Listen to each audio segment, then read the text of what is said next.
Fear is the path to the dark side.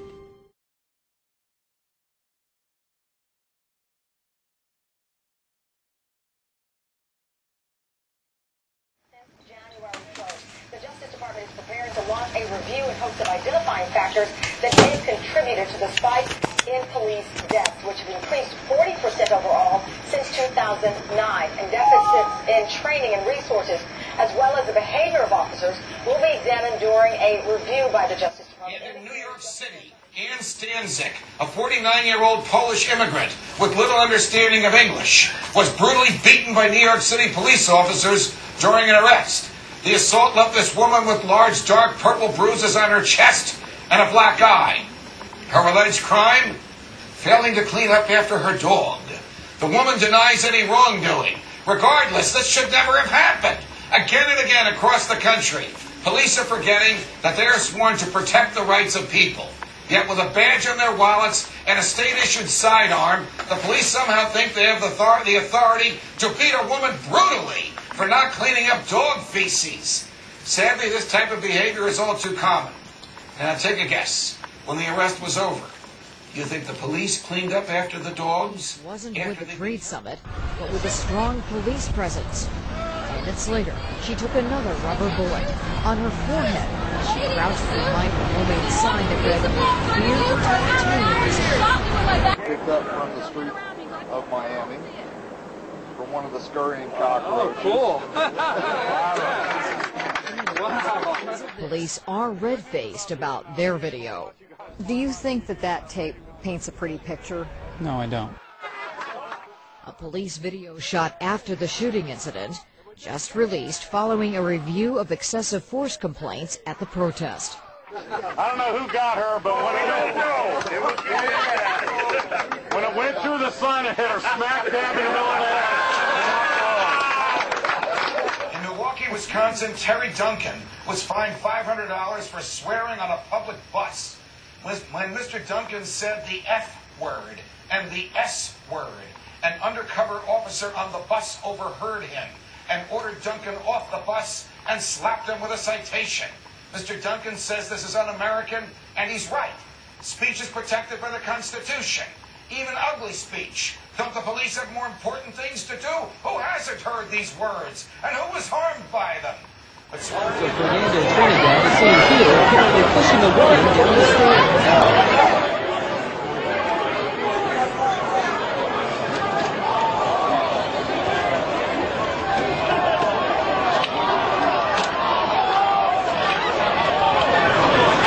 Drug-related search warrant in Framingham, Massachusetts, a police SWAT team shot and killed 68-year-old Yuri Stamps. The grandfather of 12 was not the target of the search warrant, but his son and his son's companion were. What's exceptionally alarming here is that the police won't give any specifics about the shooting.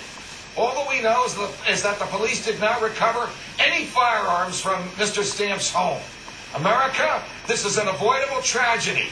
The war on drugs does not prevent drug use. It only encourages gang violence, and in this case, police gang violence. If drugs were legal, Mr. Stamps and thousands of other innocent drug war casualties would be alive today. So much for the police preserving life and freedom. The Justice Department review, really, they're looking at everything, including training. For the first time, we're seeing surveillance video of the takedown that left an Edmonds man in a coma. Mistaken identity sent deputies running after him. His family believes what happens next is a crime, but King County says it's not. There is no audio on this tape. Christopher Harris's family says the video speaks for itself.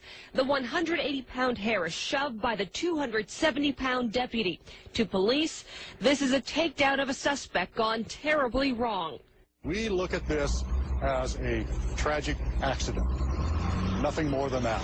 If there aren't, guidelines related to this kind of process and not having it be a problem, I think people need to think really hard about that. They should be afraid for themselves and their family if they're out at night and somebody just points you out. Absolutely. They want to know if there's something that can be done differently that would perhaps solve these. You mentioned 40% increase in fatalities, and of those, a 20% increase in fatal shootings. So that's, I think, where this report will concentrate. Is there something about police not wearing their bulletproof vest, their body armor enough? Are they wearing it appropriately? Are they not wearing it often enough? Is there something about tactics that they use? 50,000 drug raids a year, 150 a day being conducted by law enforcement in America. Is there something about the way that police are trained? Police in Ogden, Utah, raided the home of 45-year-old Todd Blair in the middle of the night, reportedly while investigating his roommate. Police video, which we will show you in a moment, clearly shows what happened. The police burst in the home to find Mr. Blair standing inside the door with a golf club, and within seconds, and without a warning like drop your weapon or something like that, Police Sergeant Troy Burnett shot Mr. Blair 3 times directly, killing him instantly. There's something that happens in these very high-stress situations that causes some improper behavior. In this case, the person they were after no longer lived there. They didn't bring the warrant with them. They tried to detain Mr. Blair ahead of time under a pretext so that they could invade an empty house. They didn't have one of those formal meetings at the police department where they scope out what they're going to do. They had coffee at a local restaurant where they planned this. I mean, the behavior of the police in this case is utterly reprehensible. The guy doesn't know who's breaking in his house. He stands there with a golf club, and they shoot bullets into his chest.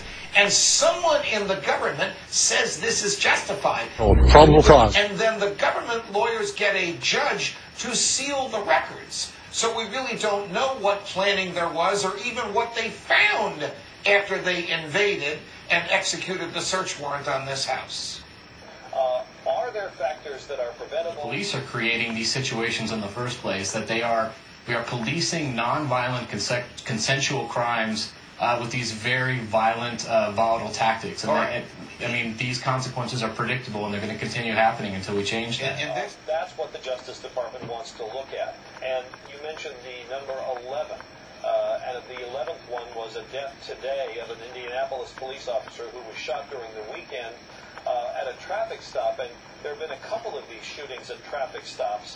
Now, some of these fatal shootings have happened in the more high-risk places where police are serving arrest warrants, where they're making arrests. Someone's in the house. They don't want to be arrested. They're shooting. Yuri Stamps, I think he was about 67, 68 years old, was killed in New Hampshire, or I'm sorry, in Massachusetts during one of these raids.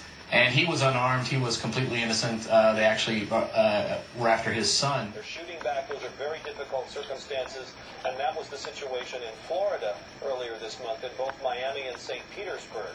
But there have been other encounters that you wouldn't think would lead to this sort of sudden escalation. These dramatic images have Philadelphia and its police department on edge. Police officers caught on tape by a TV news helicopter seen surrounding a car, dragging out the driver and 2 passengers, repeatedly kicking and beating the 3 men, at times using a baton. There's a lot more to this than just the video. The confrontation occurred just 2 days after Philadelphia Police Sergeant Stephen Lisbinski was killed. The suspect, Eric Floyd, got away. Authorities are not saying the 3 men were connected to Sergeant Lisbinski's killing, but the murder, the 3rd Philadelphia police officer in 2 years, is on the minds of every cop in the city. There's no, not only are we continuing to use these tactics, but then after the very predictable consequences happen, which is the death of innocent people, the government then goes into cover-up mode. The police hunker down. They don't talk about it. They do everything they can to release as little information as possible. And even more sort of infuriating about this is that they then get cover from judges who seal records, which is exactly the same thing happened in this case in Massachusetts. So that's what the Justice Department wants to look at, to see if there's some way that they can help police better train or equip themselves to avoid these fatalities.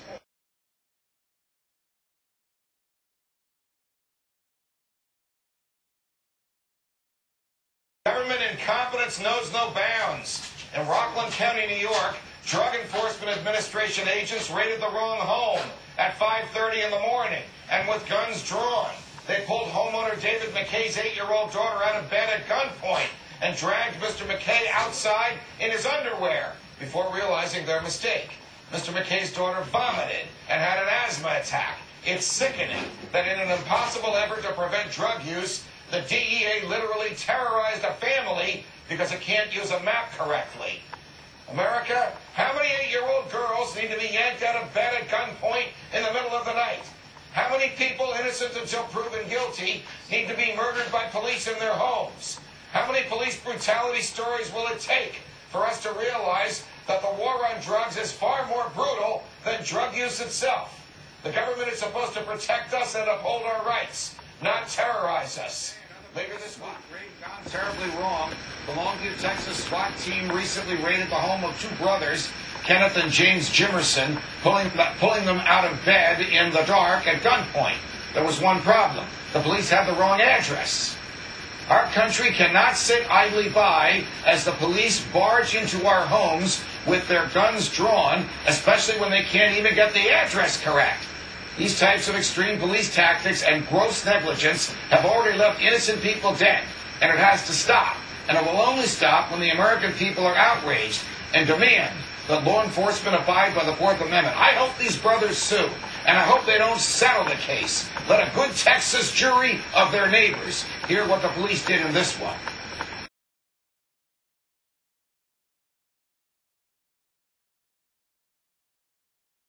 In Kinzers, Pennsylvania, federal agents showed up unannounced at Dan Alger's dairy farm for an inspection at 5 o'clock in the morning. The agents believed that Mr. Alger was participating in the interstate sale of raw milk, which is illegal under federal law. This raid is deeply troubling. Why is the federal government regulating what kind of milk we can drink in the first place? If individuals want to sell and consume unpasteurized milk, that's their own personal choice. But just as important, what about Mr. Alger's Fourth Amendment rights? These agents did not have a warrant from a judge. They just invaded the place. They had no constitutional authority to be there. There's no excuse for us not conducting ourselves properly. Police are forgetting that they are sworn to protect the rights of people. Yet with a badge on their wallets and a state-issued sidearm, the police somehow think they have the authority to beat a woman brutally for not cleaning up dog feces. Sadly, this type of behavior is all too common. Now, take a guess.